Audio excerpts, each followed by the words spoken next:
you. How are you doing? I'm good. How are you doing? Happy New Year, by the way. I was going to say, boy, look. We need to go for. Aged. We need to go for dim sum. You can pass as a resident. You can sit there and nobody would. I'm sure people regard me as a resident. How old are the kids now? 10 and 13. 10, almost 14. I was gonna put the picture at the end, amazing. but then I just 13, almost 14.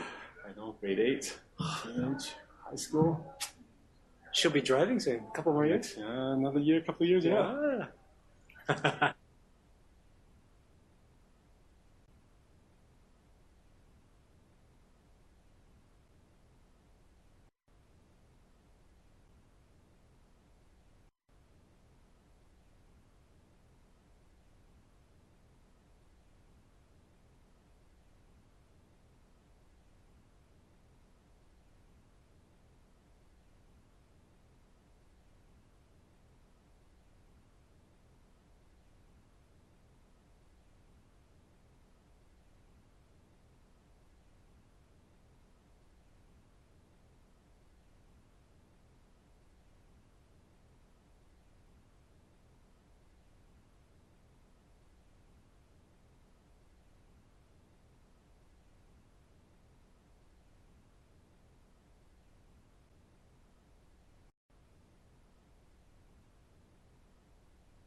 Oh, that's different. A few minutes? Yeah, one more minute. Yeah. All right. Okay. All right. Alex, you can heckle me if you want. See some colors come in. I haven't noted that. I just saw she was like doing stuff on so it might be challenging. Yeah. And I saw what's his name? There was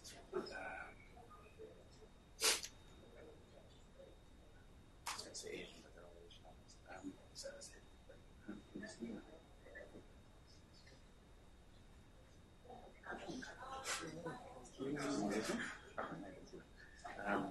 One of our residents is doing rheumatology. He's going to come by. That's really funny. Can I get it going? Sure. Might as well. Yeah. Okay. I'll just show this thing on. Okay. Thanks, everyone. Dr. Cassin's away, so I'm just doing the introduction. My name is Evan Kwong from Physiatry, our head here. So thanks. Dr. Lau is going to be talking today. He's been with the Providence St. Paul's Hospital Pain Clinic since the year 2000, and he was also working with Dr. Schick in the chronic pain consult service for a number of years. He's currently clinical instructor at the UBC Division of Physical Medicine and Rehab, and he's active staff at Holy Family and has a clinical practice of orthopedic and general rehabilitation there. But he also works at here in Mount St. Joseph as well as Holy Family Hospital.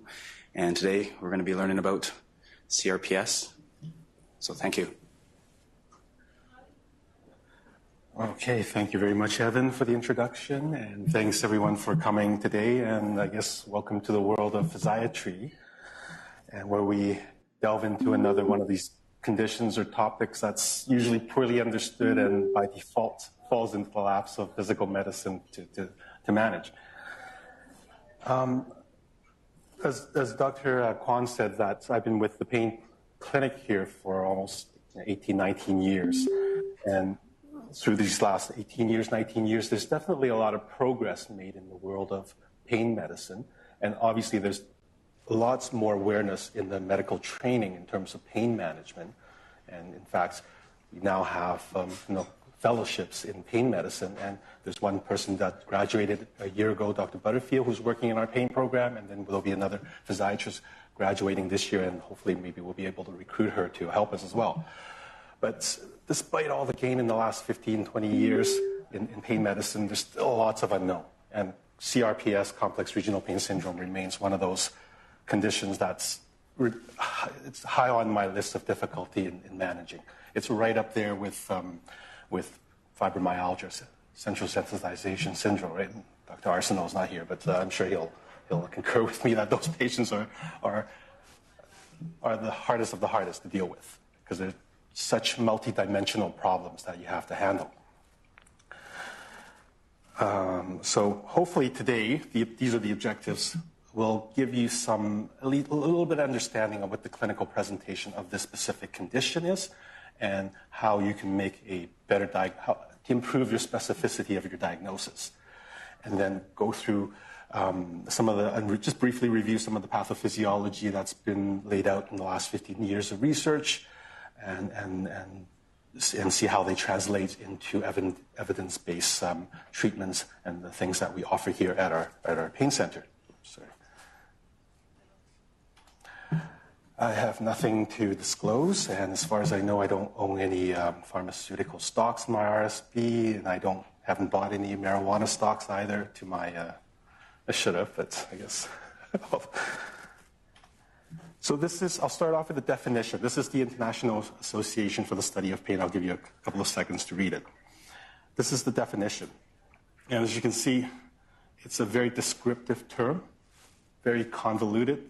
And if you look at it, you can almost apply it to almost any types of chronic pain condition. Right? So somebody comes into your office let's say come into my office with chronic neck pain after a whiplash injury. And 3 months later, they still have pain. 6 months later, they still have pain despite ongoing treatment. And it's a regional pain. And often these patients will have hypersensitivity in their neck and shoulder. Even clothing touching them can be unbearable, or just hitting the shower, the water hitting them can be unbearable.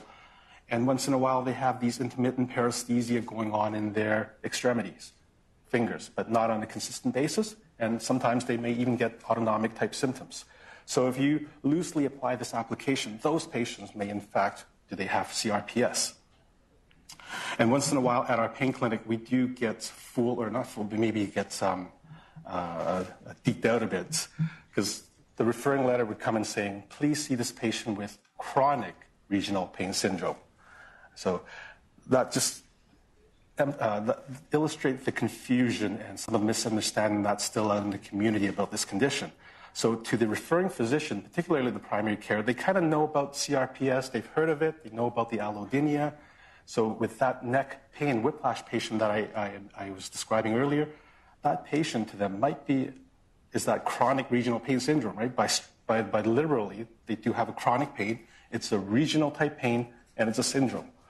But it's not what we're talking about. So when we bring these patients in, we're often we're confused as to why these patients get triaged so quickly. Because in our program, we do have a couple of streams. We tend to place these patients more urgently. People with CRPS are triaged into the program within a couple of weeks of the application, whereas the typical back pain, chronic neck pain, have to wait more like 3-6 months waiting. So it's at least for that neck pain patient, they come in, we're surprised, but at least they get seen quickly, and I guess they're happy to a certain extent. But that's illustrate how we need to kind of refine the diagnosis a bit, and so that we can get these patients in proper treatment. So I'll start off with a recent case that that we just treated at our pain center. SO is a 62-year-old female. She, in fact, works as a manager in housekeeping in one of the major hospitals here in town. So she was getting on a bus and got slammed by the closing door. Her arm got caught and got slammed twice. And fortunately, she didn't have any orthopedic injury. She didn't fall down, no head injury. But unfortunately, there was a lot of contusion type of injury. So lots of bruising, lots of swelling, lots of pain. And but within a few days, you start getting these funny neuropathic type symptoms going on, electrical sensation in the left arm, and funny sensation arm that extends more proximally.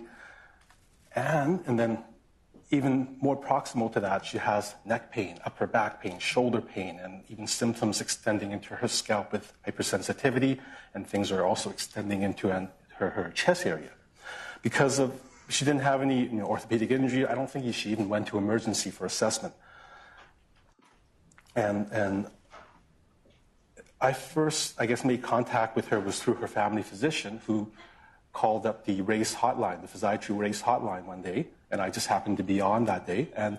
And she called me up and told me about her story and told me how poorly she's doing, and that on top of her pain, she's having these color change to her arm, this hypersensitivity, the numbness, tingling, and swelling going on, and she's just not doing well and not functioning well. So my immediate thought was, obviously she's ruled out other conditions like infection, inflammation, and so first thought was to, get her on treatment right away and get her into our program, which she did. So she came into the program and saw one of our other fellow physicians and was started on some treatments. But when I first laid eye on her a couple of months after the call from the family physician, she was not in good shape, right? Her skin was shiny, the skin was sloughing off, and historically she's noticing that her nails are growing a little bit faster, and her pain is still extreme, in the 8 to 10 out of 10 on the visual analog scale. And as with all other chronic pain issues, sleep is always a problem, both with initiation and both with maintenance sleep.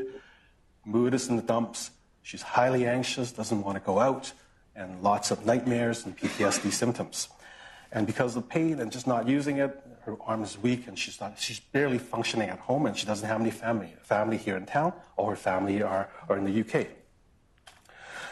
And so when I saw her, her arm was, you walk in, her arm's in a sling in a very protected, guarded manner. She actually her family physician tried referring her to a neurologist for assessment, and the neurologist was actually quite astute and says, we can't do any more testing on you. There's the impression that the patient was left with was that there's too much inflammation going on.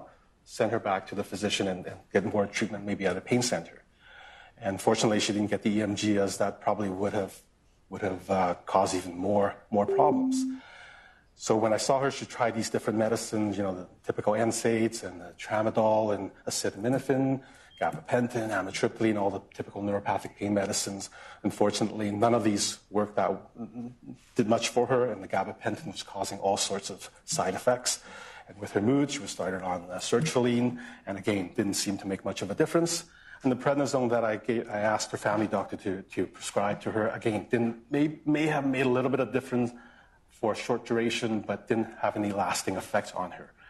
And she was put on a topical compound by the other physician at the pain clinic that saw her, and again, she didn't notice much of a difference. And so when you see her, just through observation, you can tell she's not in good shape. Right? She's irritable, she's pacing around, her arm is tucked in with a sling in place, and even through the sling you can see the obvious swelling, dark color change, and barely can do a physical exam on her because you can't really touch her. She won't let you get close to her. And this is actually a more recent picture of her arm. If you can back then when I first saw her, imagine this darkness to be twice or 3 times as dark, and there's much more of this hyperpigmented skin. This is starting to slough off here. And the swelling is probably 2 or 3 times as worse than this. And the stiffness, she can barely bend her fingers. This picture is actually from probably a month ago when she started some treatment here. So So brings us back to, what is CRPS? And we know by definition this is a debilitating pain condition. And as in all, and pretty much all chronic pain conditions, there's a disturbance in the neurological system, right? Something's gone wrong both peripherally and centrally. And given that there's a whole set of symptoms associated with this condition, the sensory motor, pseudomotor, all these changes, we're not dealing with a very homogeneous group of people. The pathophysiology is pretty heterogeneous, and so we're dealing with a mixed population of probably mixed pathophysiologies. And that's pretty typical of probably all chronic pain conditions, chronic pain type of syndromes. So that makes it very difficult to do good studies on them. And by definition, this has to be a regional problem, and typically it affects one limb. Once in a while, we do see it affecting multiple limbs. You may hear anecdotes of people having like 4-limb CRPS. Those are quite debatable, and maybe those fall more within the central sensitization syndrome category rather than true CRPS. And sometimes people with more abdominal pain or even torso chest wall type pain with allodynia and maybe some color change, maybe they have a variant of a complex regional pain syndrome that's not clearly defined by this particular categorization. And typically they are associated with an injury or trauma. I think 90% have a history of either some sort of trauma or surgery. And if you look at the data, they said maybe 10% could be considered spontaneous, but that number could be questioned because we were basing on the memory of the patient, right? So they may very well have some sort of very minor trauma that didn't register to them, and the symptoms only appear a number of weeks later on. And typically, I think the mean time of onset of these symptoms from the time of injury is around 3 to 4 weeks from what I've come across. And as far as surgeries and trauma, I think it's about half and half. And typically, the type of trauma, it could be anywhere from soft tissue injury to fractures. And as far as fracture goes, it's mostly the distal limb fractures, like the distal radial fracture and distal tibial fractures are the most common. And surgery-wise, also, it's mostly the distal hand, like carpal tunnel release surgeries or hand surgeries, ankle reconstruction. Those are the ones that we see most often with. And the symptomatology involves, in addition to the debilitating pain, they have sensory changes. And these could include things like hyperesthesia or allodynia. And things like, so they're sensitive to sensory input that's normally not painful, and their sense to all other modalities are also heightened, right? And motor changes could include things like tremor and dystonia, stiffness and weakness, and the pseudomotor changes, and noticeably one hand will be sweating more if you look at their palm, and there's a shininess to their hands. And vasomotor changes are also the most obvious in many of these patients. You got this dark red, purple discoloration that may wax and wane depending on the situation. And trophic changes, often, depending on the stage of the condition, you may see things like just general shininess and stiffness to the skin, and there might be changes to the nail, and some people will tell you that either the nails is growing a lot faster, they have to clip them more on the one side, or they're falling off, they're much more brittle, or a hair growth. You ask them if they're shaving their leg more often on one side versus the other, and some patients do have them. And the key is that, like I said earlier, it doesn't have to be directly after the injury. So there's usually a gap. The timing and the degree doesn't directly correlate with the lesion or injury. And that's often a source of contention, especially when you're dealing with insurance companies.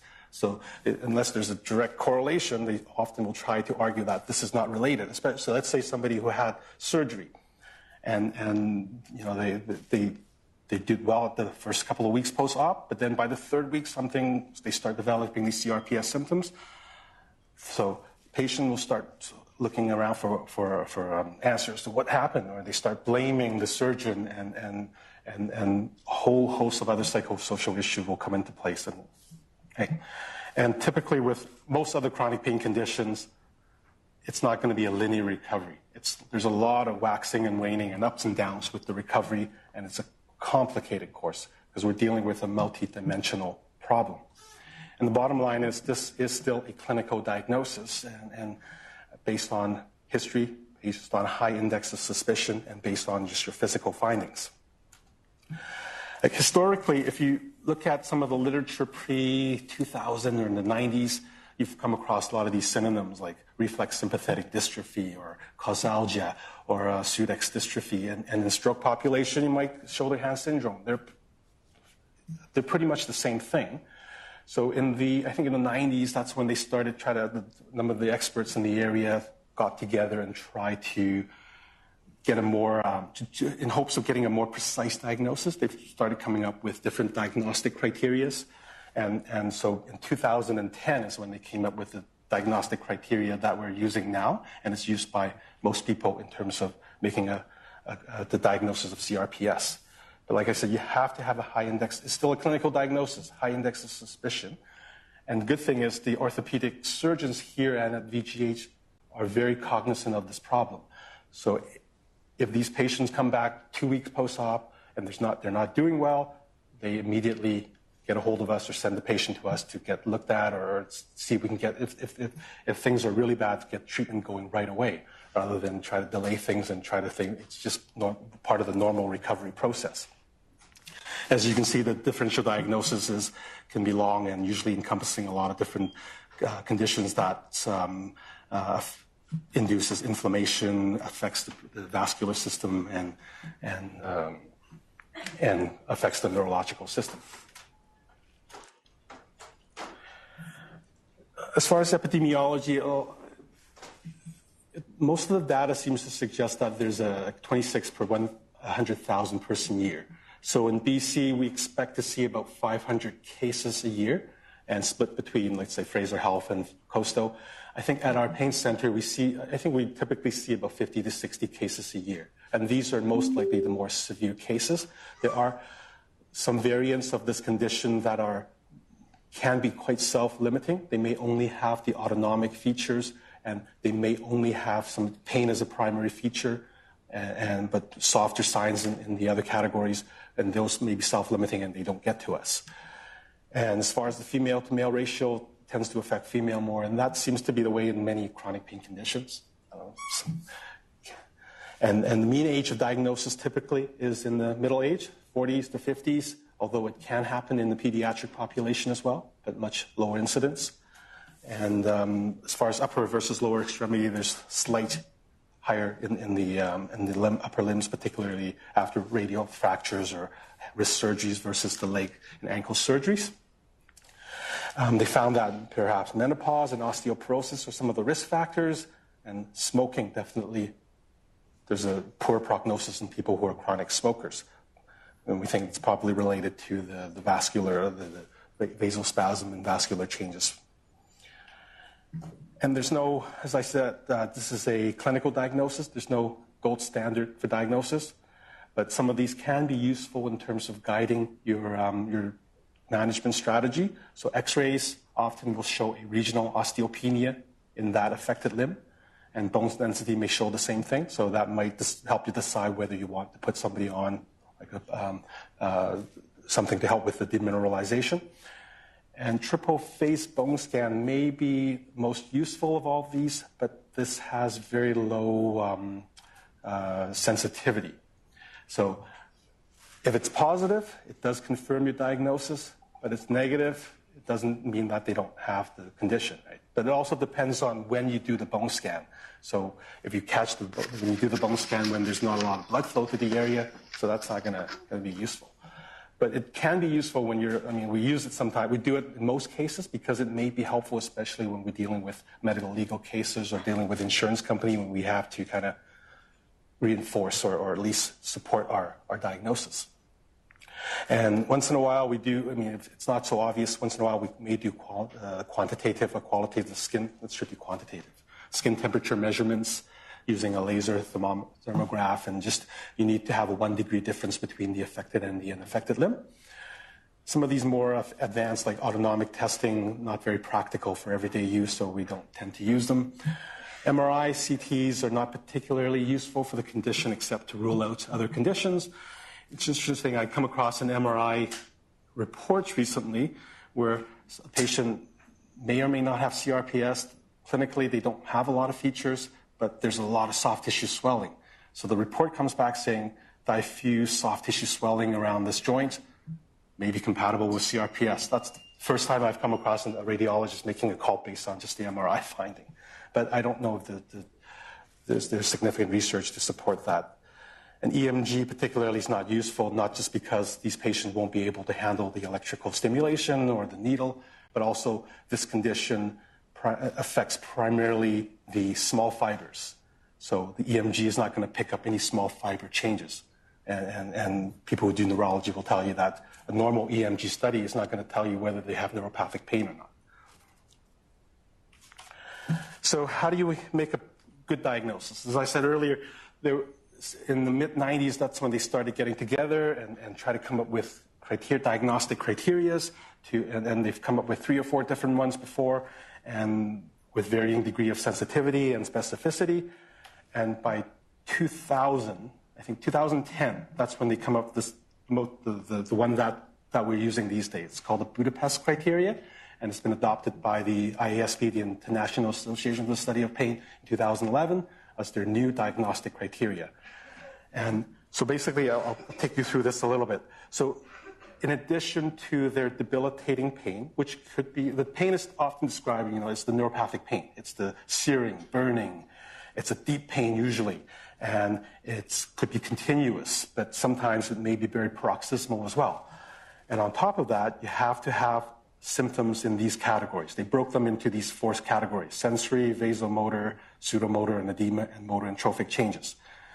And you have to have 1 symptoms in any of 3 categories, so 1 in 3, and then in signs, you have to have 1 in 2 of these sign categories to fulfill the diagnostic criteria. When they fulfill, and obviously the caveat is it's a diagnosis of exclusion, right? So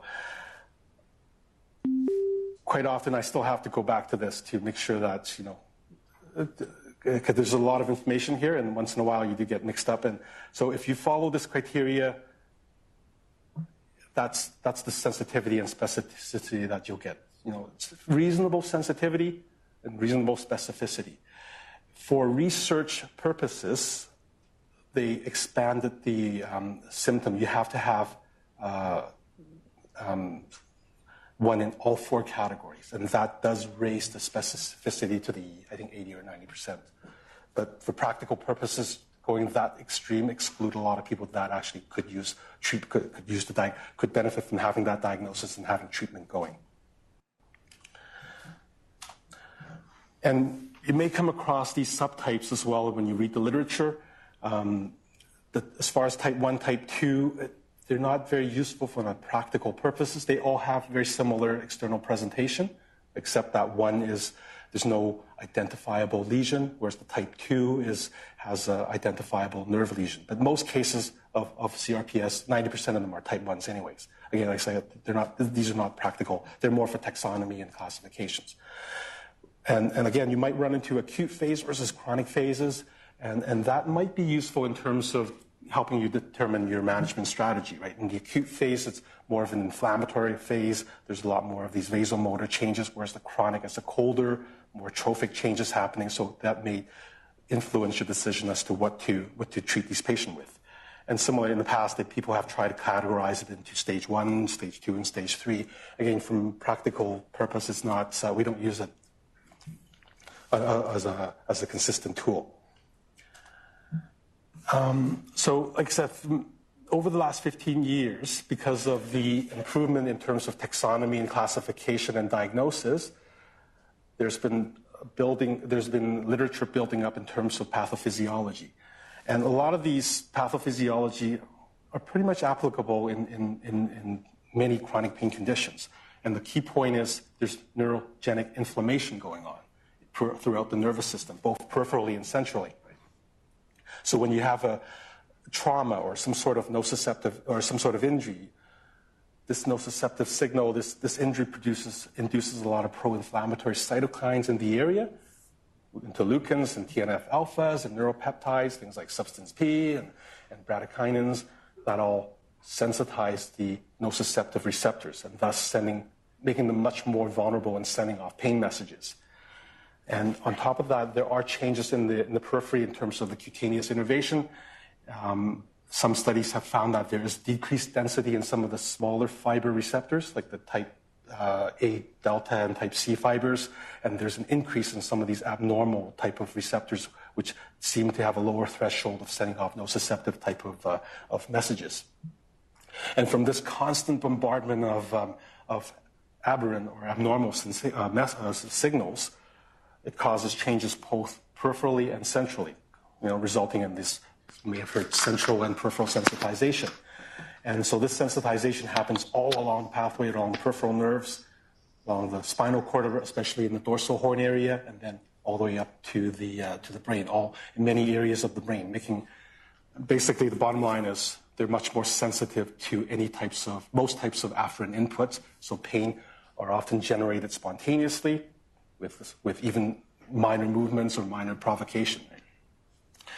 Compared to other types of pain syndrome with CRPS, there's also found to have some alteration in the sympathetic nervous system, including changes to the autonomic receptors. And some studies have found that the affected limbs seem to have a different sensitivity to the circulating catecholamine, to the norepinephrine. There might be an increased sensitivity, increased receptor sensitivity to the catecholamine, and thus you see all these, especially early on, all these vasomotor and autonomic type changes.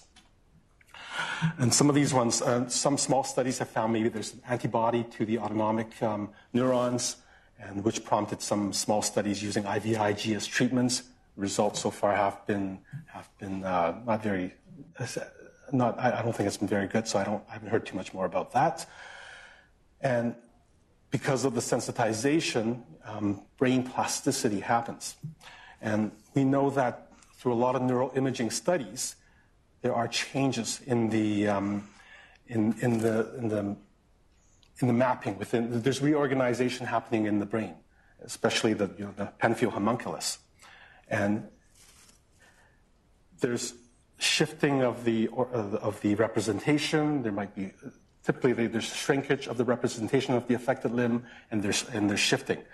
And once in a while, we come across patients who, let's say, if they have affected CRPS in the hand. If you look at the homunculus, the hand is well represented on the homunculus. And once in a while, the patient will tell you when this flares up, where do you think they notice symptoms? They notice there's a twitch in their eye or twitch in their mouth. When you look at the homunculus, it's right next to each other. So that shifting and reorganization happens. And we do see that also. I mean, in the rehab world, a classic one that we often see that is in phantom pain, in amputees, right? There's probably shifting of the homunculus. And some patients, with bad CRPS, they're protecting their arm, they're guarding their arm. You can barely get close to them. You walk within maybe 2 feet and they'll start backing off. It's not because of fear. They said that actually the pain just gets stronger as you get closer. And I mean, you can argue that might be some somatoform type of psychosomatic type of experience happening, but our experience with amputees and with phantom limb sensations tells us that maybe there's something going on with the reorganization within this homunculus as well. As far as genetics, there's some small research suggesting there's a higher incidence in siblings, especially if they're under 50. And there's so they found maybe some association with some of the HLA genes, especially the ones that's associated with some forms of dystonia. And psychological factors are always big, right? In chronic pain, they say 60, 70, or 80% of people have concurrent psychological issues, whether it's depression, anxiety. And there are authors out there, there's a small number of authors out there still debates whether the true existence of this condition. And they argue that this is purely a psychological issue. The swelling, the color change, the weakness, the trophic change is all because of this use. They're not using it. They're guarding it. That's why they have all these changes. And the pain is all from deconditioning and disuse. And all these other autonomic and weird findings are purely psychological. And most clinicians who deal with this condition are probably not in that camp. But there are two that's they're vocal. They publish a lot of study countering the existence of CRPS. So based on that information about pathophysiology, what do we do? So the caveat with management is, this is just like in any of the chronic pain syndromes, many of the chronic pain syndromes. You're not going to find a lot of high-quality studies, like double-blind, placebo-controlled, randomized studies, multi-center. You could probably count in the digits of your hand, one hand, how many drugs that are well-studied for chronic pain. Maybe 4 or 5 at the most. Mostly they're more for neuropathic-type pain, diabetic neuropathy more specifically. Right? So there are, however, a lot of so-called lower-quality studies suggesting usefulness based on the pathophysiology that's been slowly working out. Because we're dealing with a complex and heterogeneous population, we can't use a cookbook approach in treating these patients. And also, when we see these patients, we don't know which phase of the condition or where they're at, whether they're in the warm phase or in the cold phase. So we have to decide which strategies to use based on what they look like. And there's no gold standard of treatment. Each person has to be individualized. And that's why the multidisciplinary approach is the one that we use here. And in our pain center, we have a mix of physiatrists, we have psychiatrists, we have a psychologist, we have a team of physiotherapists and occupational therapists, and a number of interventional anesthesiologists doing blocks. So this whole team approach, we just pick and choose which one the patient will see depending on their presentation. So this is, this is a kind of a busy picture. The guidelines have come out in terms of how you're managing these patients, right? But as you can see, they lump everything together, so you have to it's kind of piecemeal. You pick and choose whichever one that suits you the most. It's not like you start this first and you go down the chain and treat them accordingly. And same thing as far as medications. I mean, they try to streamline a bit, but again, you're targeting more specific symptoms as opposed to the specific condition. So we'll go into more specifics of these treatments.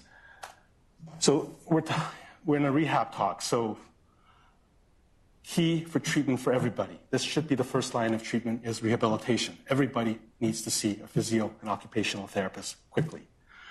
One of the problems these patients run into is the kinesiophobia. The pain and their emotional issues make them very fearful to move, right? So we've got to get them moving. Otherwise, they're going to suffer more consequences of being immobilized.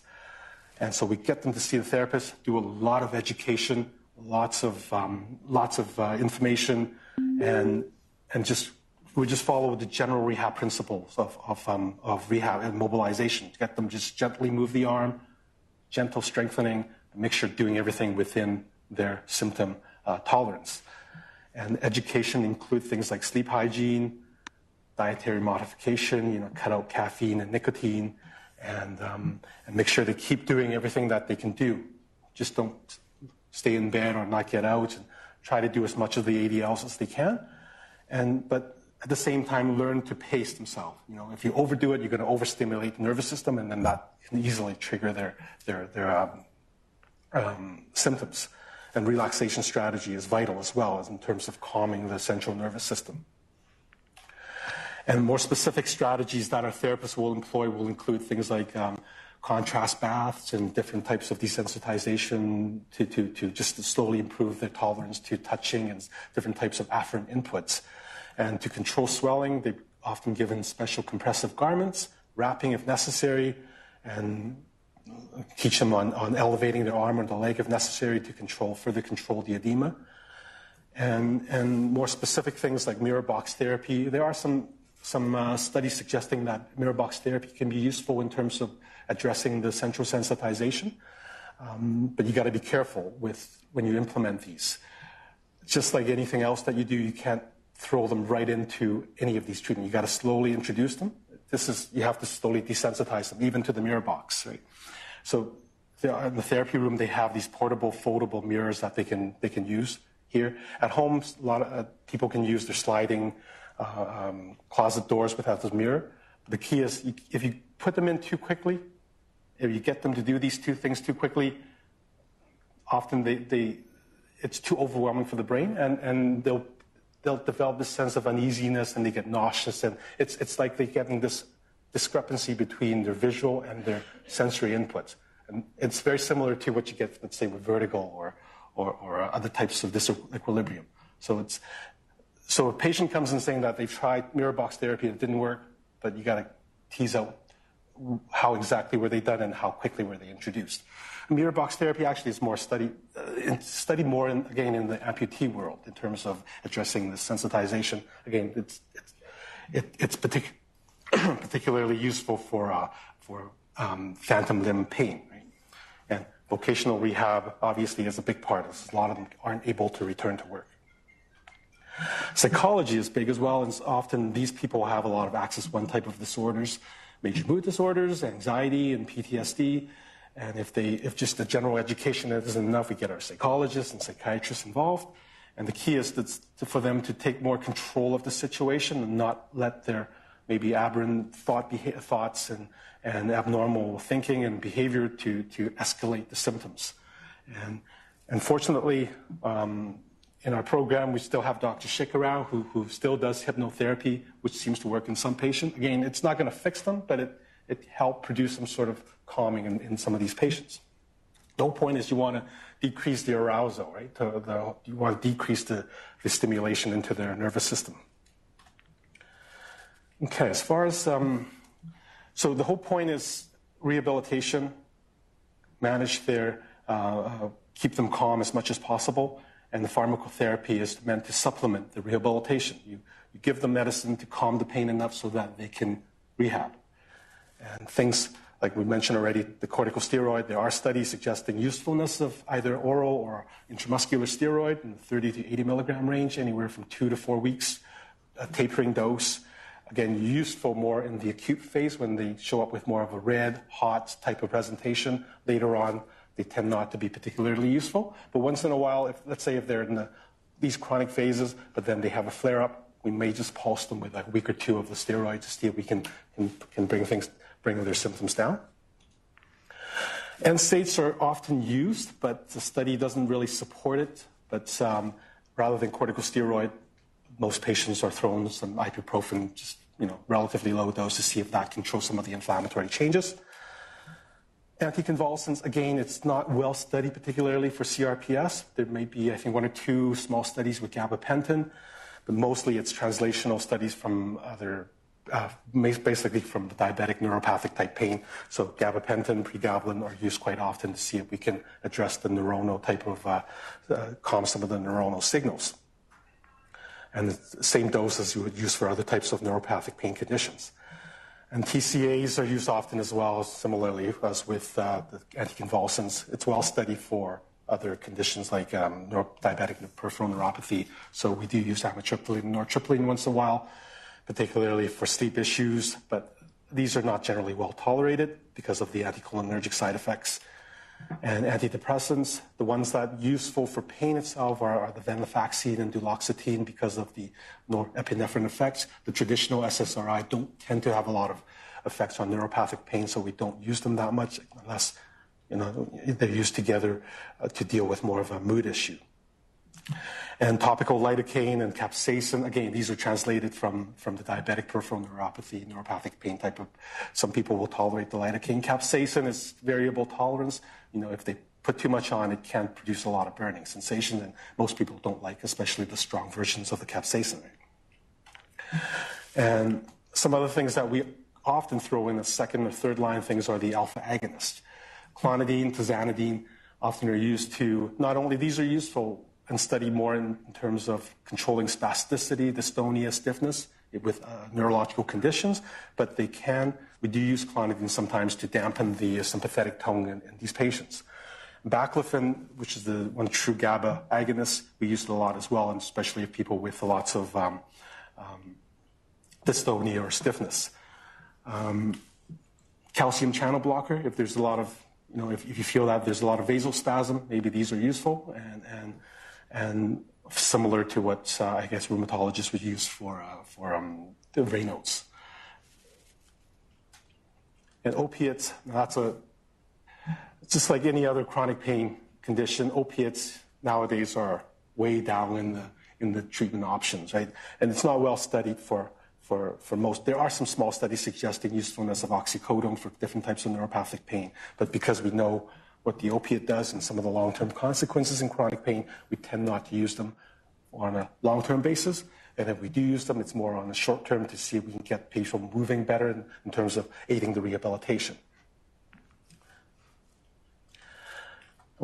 And some of the other more sort of esoteric type of treatments are antioxidants types of medications. We talked earlier about the inflammation going on. With all this inflammation, you get free radicals floating around, and it's the free radicals that may be implicated in perpetuating and causes this nociceptive and the sensitization. Right? And DMSO is one particular medication or compound that are used often in this condition. There are, I think, some small studies suggesting usefulness for CRPS. It's also been studied in other musculoskeletal conditions. I'm aware, I think that people have studied it for a chronic tendinopathy, tendinosis, saying usefulness in those conditions. And so often patients will just prescribe them, get them to go to a compounding pharmacy, put them on a 50% DMSO, and mix it with a little bit of like a 5% lidocaine, and see if we can at least calm down some of the inflammatory response. Now, vitamin C also falls into this particular category as an antioxidant. Vitamin C is interesting in that some of the surgeons are actually using it as a preventative type of strategy. Right? There were a few studies a number of years ago suggesting potential benefits in reducing the incidence of complex regional pain syndrome post-wrist fractures. They've only been studied for risk factors. And there's a couple of studies comparing different doses of vitamin C versus placebo, and they found that there is I think like 5-fold difference in terms of the incidence, 10% versus 2% for the placebo. And there one study show a smaller response. And then there was I believe there was a meta-analysis of 3 or 4 different studies suggesting there seems to be a marginal benefit, but probably not enough to recommend as a blanket use. But I know a lot of the surgeons, when there's any suspicion of somebody may have CRPS, they put them on high dose of vitamin C, 500, 1,000, and I know Dr. Ong sometimes even put them on 2,000 milligrams, probably relatively safe for a few months to see whether we can shut down some of the inflammatory process. And other things that's been used as well are the bone, to address the bone demineralization. In the past, we used calcitonin a lot, particularly for people with osteoporotic fractures, but unfortunately, the nasal calcitonin is no longer available because of in Canada anyways, it's off the market because of cancer risk. So we're left with mostly the bisphosphonates. And there have been a number of small studies, again, supporting the usefulness of both IV and PO type of bisphosphonates in addressing these type of pain. The theory is that with the demineralization, there is a bony component to the pain that fuels the nociception as well. And this doesn't necessarily address the sympathetic component, but it may take away some of the bony component. Again, does help with the rehabilitation. So typically we put people on like the alendronates for 70 milligrams weekly for about 3 months and then see if that makes any difference. Now, botulinum toxin, specifically, I'm not aware of it being studied for complex regional pain syndrome. It has been studied for other neuropathic pain type of conditions, and I know of a number of studies that have been used for diabetic neuropathy, particularly to try to improve that allodynia that we can see in some of these neuropathic pain. But as you can see, somebody with allodynia, they're not going to like you poking with Botox in there, because you have to literally, these studies, they're peppering these patients like multiple stabs into a hypersensitive area. Most patients are not going to tolerate them.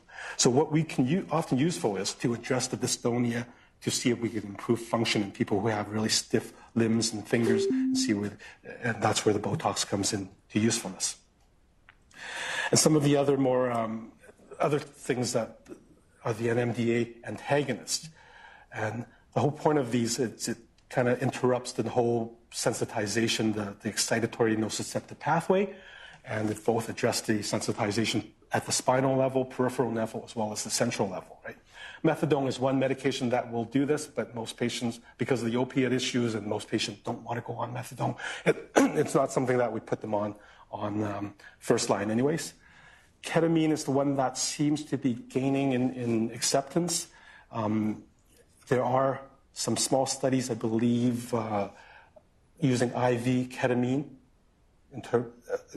I believe there's one where they put IV ketamine for 5 days duration, and there was a noticeable improvement in these patients in terms of their symptoms. And in fact, some of these studies suggest that there might be resolution in a lot of these patients with these 5 days course of ketamine.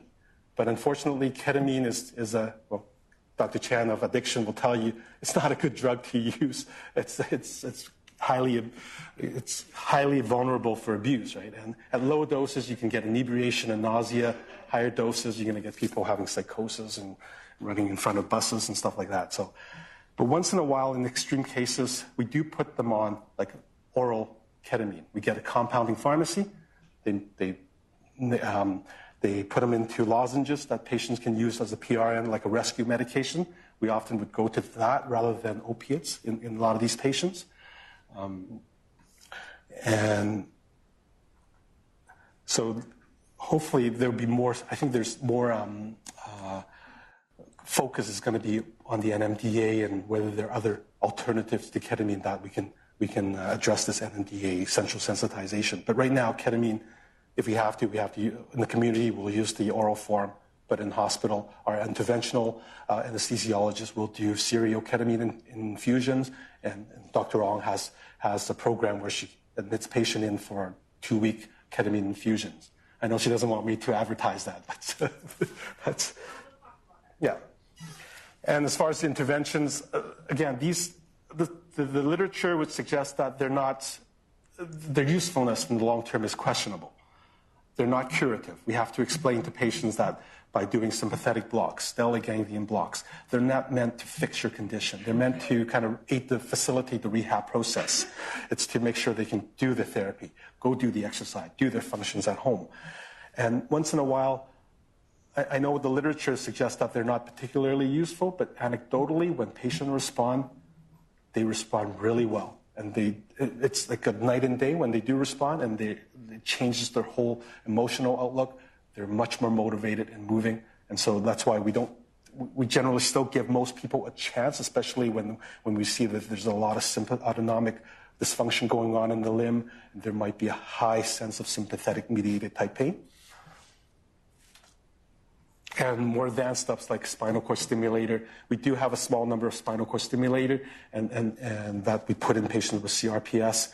I know there are studies done in the past comparing spinal cord stimulators versus physiotherapy. The short-term results are promising. 2-year results seems to favor the spinal cord stimulator, but in 5-6 years down the road, the results are not much different. So you have to weigh the potential risk of having an external device. And oftentimes with the stimulator as well, there's a lot of technical issues that crop up over time, and I just doesn't seem to be. I know in the States they do them a lot because of other reasons, but in Canada we're very, very careful with who we select and make sure that they have the right psychological makeup as well. As far as sympathectomies, that's not being done too often, but let's say if somebody responds really well to the sympathetic block, but the response doesn't last, and I know the anesthesiologist may consider doing a chemical or even radiofrequency for those very select patients. And in extreme cases, amputation. Patient will come and ask and beg you for amputation. And our role in our clinic usually is to try to dissuade them. But if you look at the literature, there are some literature in support of amputation. But unfortunately, we know that amputation will bring on other problems like phantom limb pain, phantom limb sensation, other neuropathic type pain. So that's not something that we've recommended to many people. Okay, we're getting close. So going back to our patient. So she saw our team, saw our physio OT. Because she was doing so poorly, we gave her a small dose of hydromorphone and see if that would aid with her movements.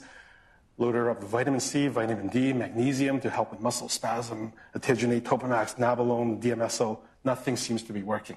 Okay. Fortunately, I worked with Dr. Ong, and she was gracious enough to see this patient and admitted her to her 2-week inpatient program. So she got 2 weeks daily of IV ketamine along with aggressive physio at the same time. So that was the picture you saw earlier. So that was, I think, 2 days post treatment. By the 4th and 5th day, you can see she's a lot more improvement in her range of motion. And looking at the hand, a lot of that darkness is starting to fade. And this is within a week of treatment. And she can extend her arm now. Range of motion is improved. Swelling is much improved. And even the palm, you can see there's still a little bit of shininess. Everything seems to be calming down. And by the time of discharge, her level of pain went from a 10 out of 10 down to 3 or 4 out of 10. She can let you touch her now. She can move it. She's not guarding it as much. She still has lots of coordination in the arm, so she's continuing working with our therapist to improve her function. So which, again, brings me back to the prognosis of these patients.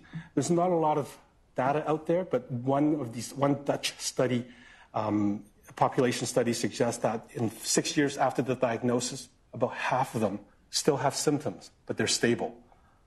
But 16% of them will still have pretty bad symptoms, and in fact, they might be getting worse.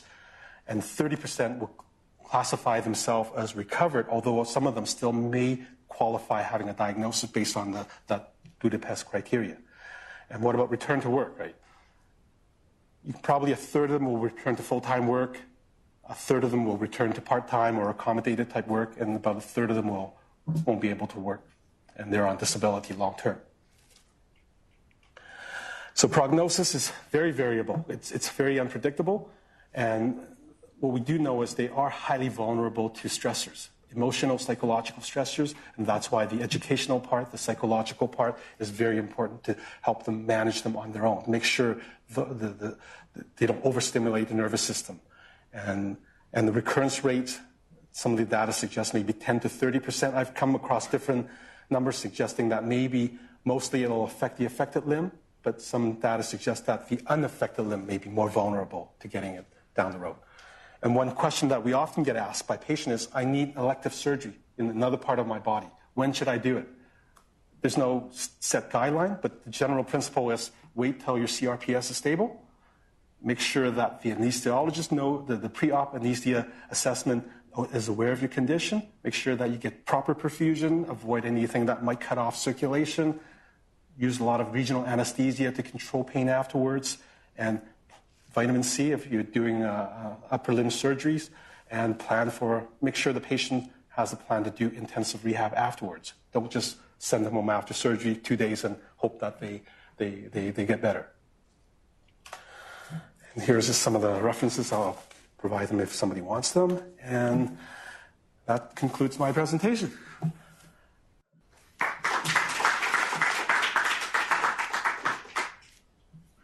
Questions from the group here? Yeah, I think the key, thanks for that, I think that's an excellent talk. The key to managing CRPS is early. You might use the, is there a mic there? Yeah, just pressing the, should activate it so the people online can hear you. That's Dr. Ong. She's been the founding member of our pain clinic. And can somebody help her? Yeah, it should just light up once you... Thank you. The key to managing CRPS is early recognition and diagnosis and prevention. Because this can be a fairly refractory case and can be quite dysfunctional for the patient. So in terms of vitamin C, I think if you have a fracture, for example, the randomized control trial has shown as the preventive measure, vitamin C can be extremely useful in preventing development of CRPS post-traumatic. And secondly, is that in terms of a treatment, again, I think try to understand where do you think is the mechanism of the disease process. If it's very early, where there's a lot of sympathetic autonomic hyperactivity, then perhaps use of clonidine. There may be some role for early sympathetic blockade. But however, when the patient has moved on, where there is a lot of central sensitization with allodynia, for example, hypersensitivity to light touch, and there is dystrophic changes, or when there is patients that fail to respond to multiple blocks in the past, stop. I mean, don't do them anymore, because those indicates to you that the mechanism has progressed to involve central sensitization. Then I think this is where the role of ketamine, the role of biphosphonate, which is inhibit the osteoclastic activating factor, implicated in the development of osteoporosis with CRPS. All of this actually has been randomized controlled trial proven positive. So biphosphonates, ketamine actually has been proven to be positive as part of the emerging treatment, development of activation, physiotherapy, occupational therapy. All of those are very essential as part of the rehabilitation of the patient. So I think recognize the disease fairly early on and treat aggressively. If you have a patient with possible diagnoses, I think refer them to Dr. Lau or myself, and then we often can reverse the process fairly dramatically. I think we have one girl that right now she's working, walking, and she was in a wheelchair when I first saw her. It was quite dramatic, actually, the response. But the ketamine is a very good response rate in the refractory cases, but again, don't wait too late, because this patient responded well because it's only 9 months, actually, as opposed to somebody who has had it for 3 years or 4 years. Then you have a lot of dystonia, dystrophic changes. Then we really have to address the prefrontal cortex and anterior cingulate gyrus activation. Okay? Thank you, Dr. Ong. It's always good to hear your expertise. Are there any last questions from the audience? Yes. Given the suitable knowledge of the anti-inflammatory cytokines, any experience with biologics? I'll just repeat the question. Any benefit from targeted biologics? I believe there are some studies, but I haven't seen any good long-term results. Right? Are you aware? Yeah, Andreas Goebel in London.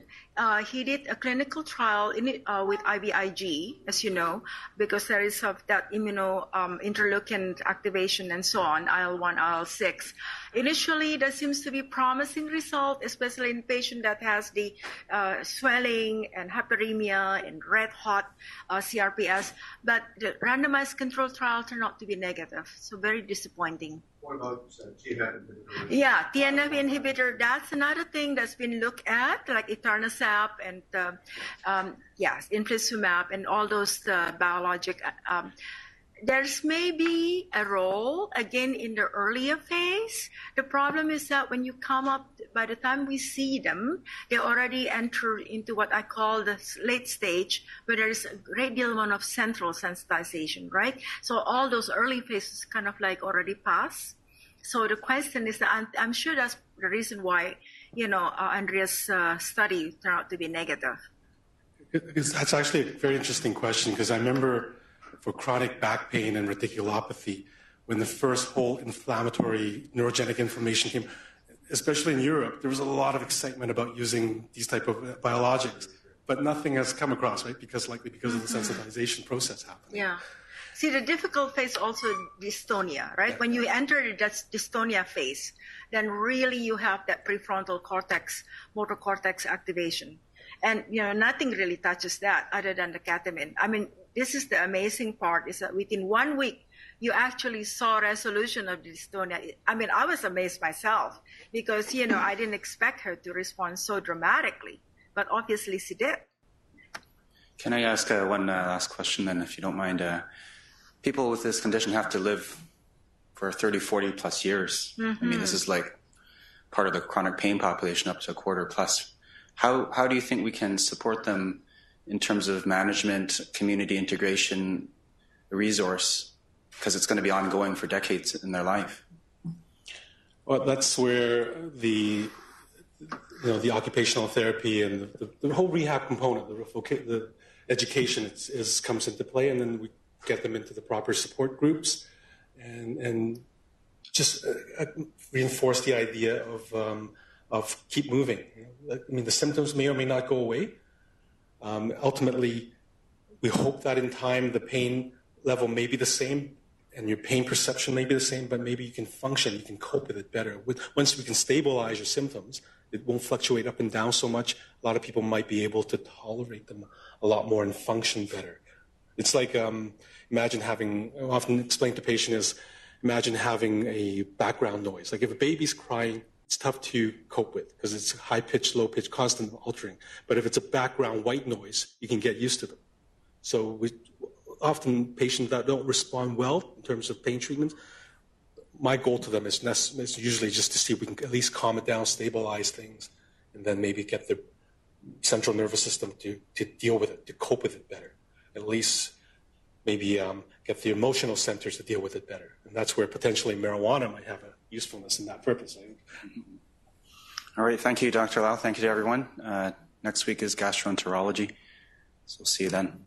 Okay.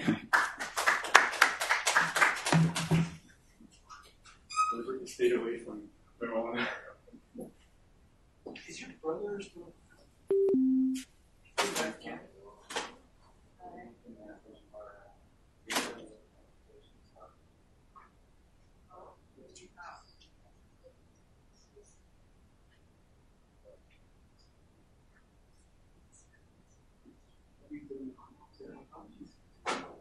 When was the last time you worked?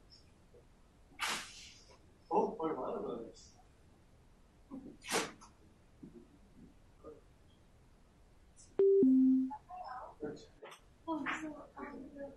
That's right. They do, yeah. That's right. This one, yeah.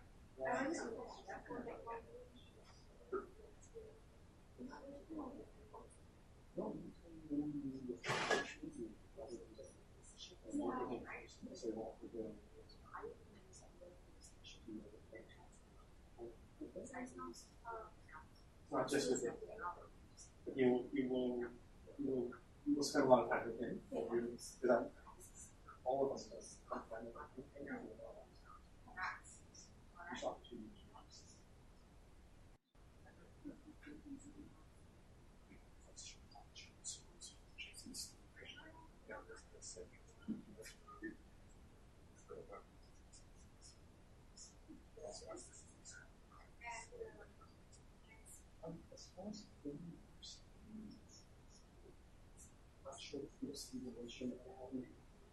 There are some stories to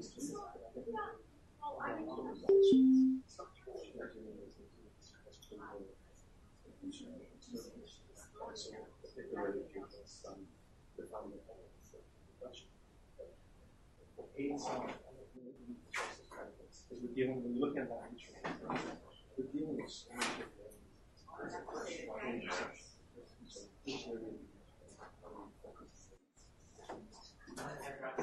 please do.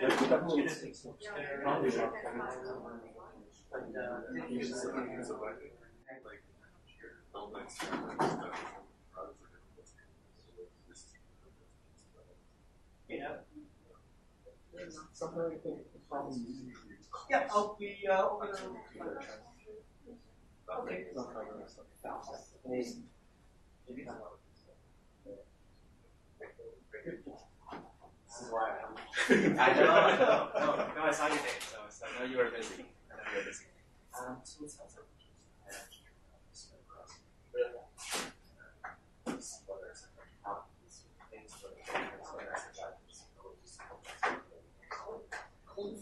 Although I say because of increased attention, GPs are going to be calling you sweet.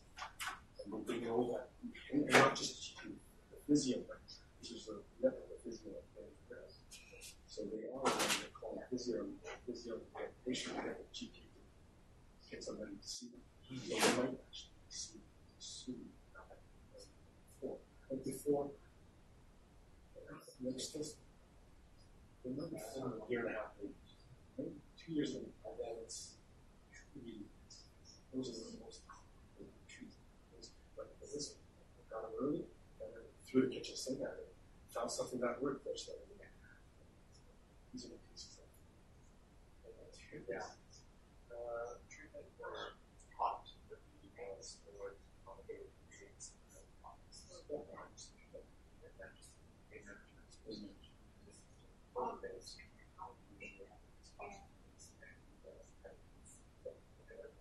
And we mentioned topic stuff. DMSO means what's up. Yeah, I heard DMSO is kind of like a base that kind of makes micro-holes in the skin. I'm not sure. I don't know. It's a horse tranquilizer. There are, if you look at DMSO, somebody actually is coming for shoulder coming up, and then you're top. And potentially has some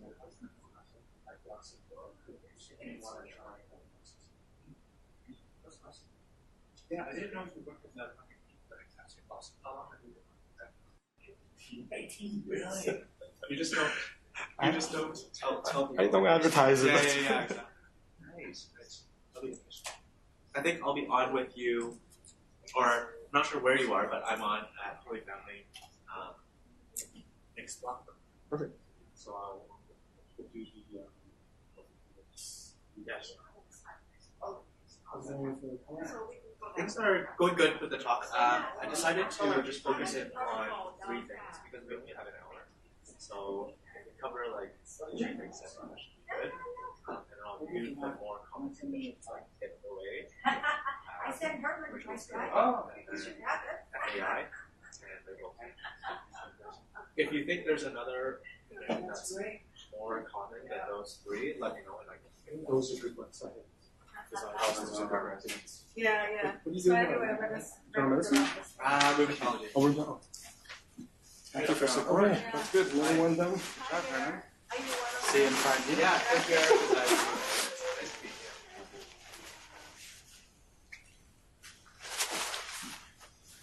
Thanks for coming, May. Oh, you're welcome.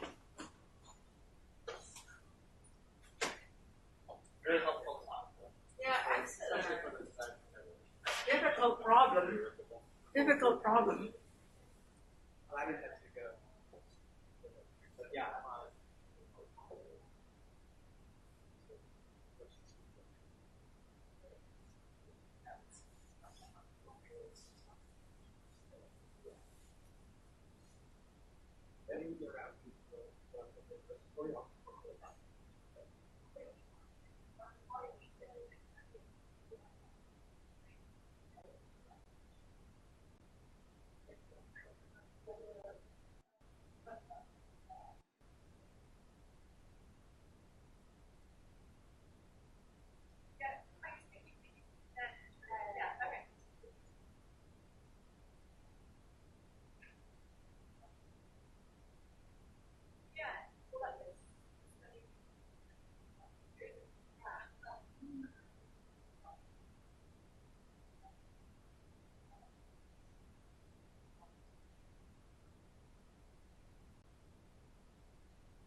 Your call will be disconnected.